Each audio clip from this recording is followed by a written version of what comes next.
Bismillahirrahmanirrahim. Assalamualaikum warahmatullahi wabarakatuh. Alhamdulillah huwallazi arsala rasulahu bil huda wa dinil haq liyudhhirahu 'ala dini kullih wa kafa billahi syahida. Asyhadu alla ilaha illallah wahdahu la syarikalah wa asyhadu anna Muhammadan abduhu wa rasuluh. Allahumma sholli 'ala sayyidina Muhammad wa 'ala ali Muhammad. Qala Allahu ta'ala fi kitabil karim, a'udzubillahi minasyaitonir rajim. Bismillahirrahmanirrahim. Ya ayyuhalladzina amanu taqullaha haqqa tuqatih wa la tamutunna illa wa antum muslimun. Shadaqallahul azim. Alhamdulillah, Bapak, Ibu, serta anak-anak solih-solihah yang insya Allah senantiasa dirahmati Allah Subhanahu wa Ta'ala. Mari kita bersyukur. Alhamdulillah, hari ini kita masih diberikan kesehatan oleh Allah Subhanahu wa Ta'ala. Nikmat yang tiada kira, yang alhamdulillah kita bisa melaksanakan ibadah Ramadan dengan kesehatan, dengan nikmat iman, dengan nikmat Islam. Insya Allah nikmat terbesar yang kita rasakan ini mudah-mudahan senantiasa kita syukuri dan tidak Allah cabut dari kita, dan mudah-mudahan Allah senantiasa meridhoi puasa dan amal ibadah lainnya di bulan Ramadan ini. Amin ya Rabbal Alamin. Selawat iring salam, semoga Allah senantiasa melimpahkan kepada qudwah hasanah kita, Nabiullah Muhammad Sallallahu Alaihi Wasallam. Beliaulah yang kita jadikan tauladan.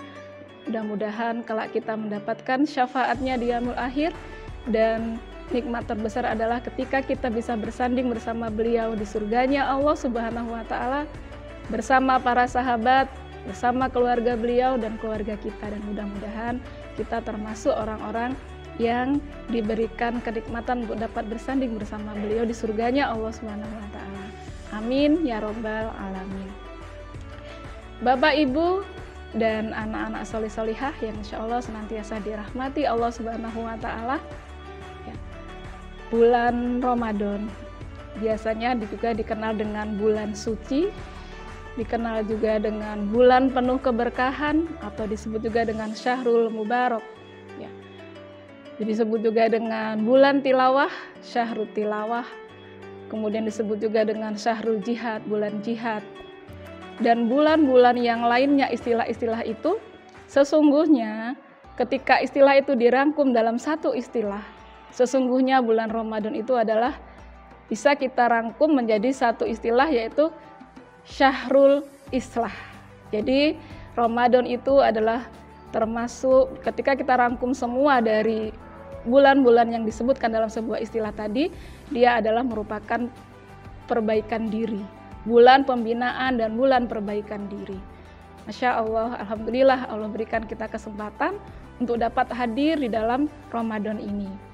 Nah, Bapak-bapak dan Ibu serta anak-anak solih-solihah, ketika rasa syukur itu kita rasakan, ketika Ramadan ini menjadi kebahagiaan buat kita, ya, alangkah ruginya ketika kita tidak dapat memaksimalkan, mengoptimalkan amal-amal ibadah kita di bulan Ramadan ini sampai seoptimal dan semaksimal mungkin.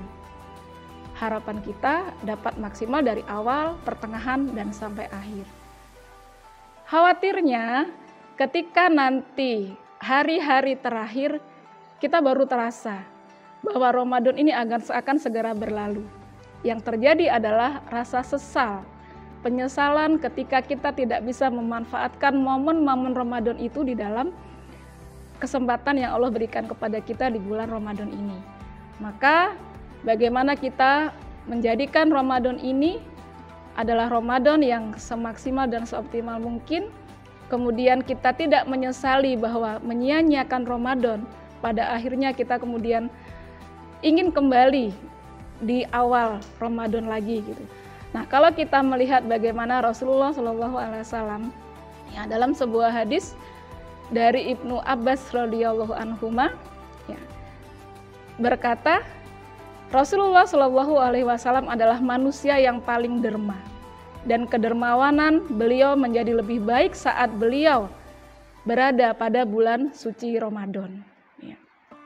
Kemudian dalam hadis itu dikatakan juga bahwa Malaikat Jibril itu menemui Rasulullah ketika malam hari. Setiap malam bulan Ramadan, Malaikat Jibril menemui Rasulullah. bertadabbur Quran, tadarus Quran bersama Rasulullah, kemudian menyimak, ya di riwayat lain dikatakan juga malaikat Jibril menyimak bacaan Qurannya Rasulullah Shallallahu Alaihi Wasallam. Ya. Nah, disebutkan dalam hadis itu Ibnu Abbas mengatakan bahwa kebaikan ya, yang dilakukan oleh Rasulullah Shallallahu Alaihi Wasallam di bulan suci Ramadan, ya, itu seperti angin yang berhembus. Jadi lebih cepat daripada angin yang berhembus. Kalau hari-hari biasa beliau sudah sangat derma, sangat dermawan, tetapi di bulan suci Ramadan, Masya Allah, kebaikan yang beliau lakukan itu lebih cepat daripada angin yang berhembus. Hadis riwayat Bukhari. Nah, melihat dari hadis ini, Bapak Ibu dan anak-anak solih-solihah, alangkah ruginya ketika kita tidak bisa melihat apa yang sudah dilakukan oleh Rasulullah SAW. Nah, dari hadis ini kita bisa melihat bagaimana kiat-kiat Rasulullah Shallallahu Alaihi Wasallam menjadikan Ramadan itu adalah Ramadan yang dimaksimalkan dalam kebajikannya. Kita akan lihat ada beberapa kiat yang bisa kita lihat dari hadis tadi. Jadi yang pertama itu adalah kita bisa melihat dalam hadis tadi bahwa Rasulullah itu sangat dermawan ketika bulan suci Ramadan, dermawan dalam hal kebaikan. Masya Allah. Jadi sampai disebutkan tadi bahwa beliau di bulan Ramadan itu melakukan kebaikan lebih cepat daripada angin yang berhembus. Yang beliau lakukan ya sebagai seorang yang kita kenal sangat dermawan itu bukan hanya dari sisi harta. Jadi ada 3 hal dermawan yang beliau lakukan. Yang pertama itu adalah derma dari sisi harta. Ya, bisa kita lihat mungkin yang pernah mendengarkan kisahnya, ada satu contoh ketika suatu hari beliau selesai sholat berjamaah di masjid, kemudian beliau tiba-tiba bersegera ingin pulang. Maka para sahabat bertanya, ada apa ya Rasulullah, kok ingin segera pulang? Ya. Ternyata Rasulullah sampaikan kepada para sahabat bahwa di rumahnya ada uang emas yang akan dibagikan kepada fakir dan miskin. Padahal Masya Allah ya, kita tahu bagaimana sederhananya kehidupan beliau bersama keluarganya, tapi kepada kaum fakir dan miskin beliau sangat dermawan gitu ya. Bahkan bersegera untuk membagi kepingan uang emas kepada fakir dan miskin. Nah, dermawan beliau yang kedua itu adalah dari sisi jiwa dan tenaganya. Nah, ini bisa juga kita lihat dari contoh tentang bagaimana ketika dalam sebuah kisah penduduk Madinah itu mendengar ada suara yang keras, sangat keras dan sangat mengejutkan bagi seluruh penduduk Madinah. Ya. Nah, ternyata dengan ketakutan yang luar biasa yang dirasakan oleh penduduk Madinah pada saat itu, tidak ada satupun sahabat yang pemberani yang keluar rumah. Sehingga setelah waktu berlalu, ya waktu berselang, kemudian para sahabat pemberani keluar rumah, kemudian ternyata mereka mendapati Rasulullah sudah pulang dari perjalanannya memeriksa suara apa yang terdengar tadi. Masya Allah, beliau rela dengan jiwanya, dengan tenaganya, dengan badannya, bahkan mengorbankan dirinya terhadap sesuatu yang menakutkan, yang membuat orang-orang khawatir gitu ya. Dan kemudian Rasulullah mengatakan kepada para sahabat, sudah silahkan pulang ya, pulanglah. Tidak ada yang perlu dikhawatirkan dan tidak ada yang perlu ditakutkan. Semuanya baik-baik saja. Insya Allah. Bagaimana perhatian beliau yang luar biasa kepada kita ya, kepada para sahabat, kepada kita umatnya, sehingga kedermawanan beliau dengan jiwa dan tenaganya itu bisa kita contoh dalam kehidupan kita. Kemudian dermawan yang ketiga, beliau sangat dermawan dalam hal ilmu. Jadi ilmu yang Allah turunkan kepada beliau, semua ilmu yang diturunkan oleh Allah Subhanahu wa Ta'ala kepada beliau, tidak ada satupun yang tersisa yang tidak disampaikan kepada kita. Maka kalau kita melihat bagaimana ketika pada umumnya ya ada sebagian orang yang ketika memiliki ilmu, kemudian enggan untuk berbagi, sayang ilmunya dibagikan kepada orang lain, maka Rasulullah tidak mencontohkan hal yang seperti itu. Jadi apa yang dilakukan oleh Rasulullah ini adalah bagaimana kita bisa memberikan ilmu kita kepada orang lain sehingga menjadikan ilmu itu ilmu yang bermanfaat. Ya. Maka di hadis tadi sudah dikatakan bahwa Rasulullah melakukan kebajikan, dermawannya lebih cepat daripada angin yang berhembus. Ya. Itu kiat yang pertama yang dilakukan oleh Rasulullah SAW di dalam bulan Ramadan ini. Kemudian kiat yang kedua, Bapak Ibu sekalian serta anak-anak yang solih-solihah, kiat yang kedua itu adalah ketika Rasulullah SAW ya, memilih pergaulan dan pertemanan. Ya. Kita lihat di hadis tadi. Jadi Rasulullah SAW itu ketika bulan Ramadan selalu didampingi, selalu bergaul, selalu bertemu dengan malaikat Jibril di malam harinya. Ya. Maka tidak heran ketika kita mendengar sirah sejarah bahwa Rasulullah SAW itu selalu ingin bertemu dengan bulan suci Ramadan. Selalu ingin karena apa? Karena setiap malam selalu bertemu dengan malaikat Jibril. Masya Allah. Jadi apa yang dilakukan, ya, apa yang disebutkan dalam hadis tadi, sesungguhnya hikmah yang kita ambil adalah bagaimana kita bisa menjalin pertemanan, menjalin persahabatan itu kepada orang-orang yang bisa mempengaruhi kebaikan kepada kita. Karena konsep pertemanan atau persahabatan itu adalah kalau tidak mempengaruhi, kita akan dipengaruhi, gitu ya. Maka di Ramadan ini bulan yang sangat tepat, ya, untuk bisa mempersiapkan aspek persahabatan, persaudaraan untuk menjadikan ketika nanti Ramadan berlalu kita bisa memilah-milah yang terbaik kepada saudara kita. Ya, diupayakan kita bisa menjadi orang yang mempengaruhi kebaikan-kebaikan, ya, walaupun tidak ada larangan untuk tidak bergaul dengan siapapun. Ya. Jadi bukan berarti kita tidak bergaul dengan orang yang tidak baik, ya, kita tetap bergaul dengan semua kalangan, hanya ketika kita bisa mempengaruhi itu sangat lebih baik, gitu ya. Maka ketika kita tidak bisa mempengaruhi, maka pilihlah pergaulan dan pertemanan yang baik. Nah, ini yang bisa kita ambil adalah ketika Rasulullah senantiasa bersama dengan malaikat Jibril ketika malam bulan Ramadan. Ya. Kiat yang ketiga yang senantiasa dilakukan oleh Rasulullah SAW, ya, dalam hadis tadi kita bisa melihat kembali, mendengar bahwa Rasulullah bersama dengan malaikat Jibril tadarus Quran. Ya. Bahkan di riwayat yang lain ternyata malaikat Jibril itu juga menyimak. Jadi mereka itu saling bersinergi. Jadi saling menyimak kemudian mentadaburi. Nah, kalau kita lihat yang pada umumnya tadarus Quran. Tadarus Quran itu adalah orang-orang yang biasa membaca dengan cepat. Jadi kita memilih membaca dengan cepat supaya dapat banyak, segera khatam, tapi tanpa memperhatikan bacaannya. Kemudian tanpa memperhatikan bagaimana kita membaca itu hanya sekedar membaca, ingin cepat-cepat selesai gitu. Tapi tadarus Quran di sini konteksnya adalah ketika kita tilawah Quran, kemudian kita memahami Al-Quran itu dengan kemudian perenungan dengan tadabbur Al-Quran, ya, sampai kepada konteks bagaimana kita bisa memahami Al-Quran itu sendiri, ya.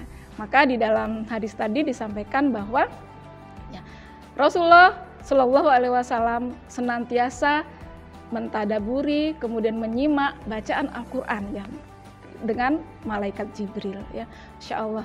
Jadi di dalam Al-Quran juga disampaikan bahwa Al-Quran itu adalah obat, ya, pembeda, dan barang siapa yang membacanya maka akan mendapatkan pahala, ya, apalagi di bulan Ramadan akan Allah lipat gandakan pahalanya dari 10 sampai 700 kali kebaikan. Ya. Nah, jadi kiat yang ketiga ini Masya Allah, ya, bagaimana kita Ramadan ini bisa bukan hanya sekedar membaca tapi juga mentadaburi, menyimak, sehingga ketika kita bisa menjadikan Ramadan ini evaluasi tahunan kita, ya, evaluasi tahunan kita. Kalau kita sudah sesuai dengan real Al-Quran, maka alhamdulillah kita syukuri, kita perbaiki, kita tingkatkan. Tetapi ketika kita evaluasi, ternyata kita keluar dari jalur real Al-Quran, maka na'udzubillah, ya, jangan sampai kita kemudian tidak bisa menjadikan Ramadan ini Ramadan yang optimal. Nah, dan yang keempat, kiat-kiat yang dilakukan oleh Rasulullah SAW adalah mengoptimalisasi malam-malam bulan Ramadan, ya, insya Allah. Jadi kalau kita lihat pada kebanyakan ketika sudah siang harinya berpuasa, tidak makan, tidak minum, kemudian lelah dengan bekerja, sehingga pada malam harinya memilih untuk istirahat, tidak mengoptimalkan malam-malam bulan Ramadan gitu ya. Alangkah ruginya kita. Maka mungkin dari sebab itulah ada beberapa hadis dari Rasulullah SAW yang mengatakan, ya, barang siapa yang berpuasa karena iman dan ingin mengharapkan pahala dan ridha Allah Subhanahu wa taala, maka Allah akan mengampuni dosa-dosanya yang telah lalu. Muttafaq alaih. Ya. Insyaallah. Jadi hadis ini memberikan motivasi kepada kita semua bahwa Ramadan ini bukan hanya sekedar berpuasa saja di siang harinya, beribadah yang wajib-wajib saja, kemudian malam harinya kita gunakan untuk istirahat total gitu ya. Tapi justru ketika malam hari kita optimalkan, karena janji Allah adalah akan diampuni dosa-dosanya yang telah lalu. Ya. Kemudian dalam hadis yang lain juga disampaikan oleh Rasulullah SAW, ya, barang siapa sholat malam di malam bulan Ramadan, maka Allah akan mengampuni dosa-dosanya yang telah lalu. Muttafaq alaih. Dan satu lagi hadis yang Rasulullah SAW mengaitkan antara puasa dan sholat malam, ya. Maka Rasulullah bersabda, barang siapa yang berpuasa di siang hari karena iman dan mengharap pahala dari Allah Subhanahu wa taala, maka diampuni dosanya yang telah lalu. Dan barang siapa yang melakukan sholat malam di malam bulan Ramadan, maka di malam bulan Ramadan kemudian di malam-malam Lailatul Qadar, maka Allah akan mengampuni dosanya yang telah lalu. Ya, Masya Allah. Jadi hadis-hadis ini bisa memberikan motivasi kepada kita bahwa sesungguhnya ketika kita tidak bisa mengoptimalkan malam-malam Ramadan kita termasuk orang-orang yang menyia-nyiakan Ramadan ini. Sehingga khawatir ketika kita nanti Ramadan berlalu kita tidak mendapatkan apa-apa. Ya, itu. Dan yang berikutnya adalah satu hadis lagi tentang kebaikan yang kita lakukan, ya. Sholat, dari sholat ke sholat, kemudian dari Jumat ke Jumat, dan dari Ramadan ke Ramadan, maka Allah akan mengampuni dosa-dosa kita. Ya. Hadis riwayat Muslim. Masya Allah, dari 4 kiat tadi, kalau kita bisa melaksanakannya dengan keikhlasan kita kepada Allah Subhanahu wa taala, dan Allah berjanji akan mengampuni dosa-dosa kita setahun yang lalu, maka bagaimana kita bisa mengoptimalkan ibadah kita, sholat kita, tilawah kita, zikir kita, dan semua aktivitas yang kaitannya dengan amal-amal kebajikan di bulan Ramadan ini, sehingga kita menjadikan Ramadan ini Ramadan yang bisa kita jadikan pijakan untuk dapat melangkah di bulan-bulan berikutnya. Dan mudah-mudahan kita tidak termasuk orang-orang yang menyia-nyiakan Ramadan ini, sehingga Allah mencatat kita sebagai orang yang berhak untuk mendapatkan maghfirahnya, mendapatkan ampunannya, dan mudah-mudahan surga telah Allah persiapkan buat kita. Itu mungkin yang bisa disampaikan pada kesempatan kali ini. Mudah-mudahan bermanfaat. Wallahu a'lam bishawab. Alhaqqu mir rabbikum. Wassalamualaikum warahmatullahi wabarakatuh.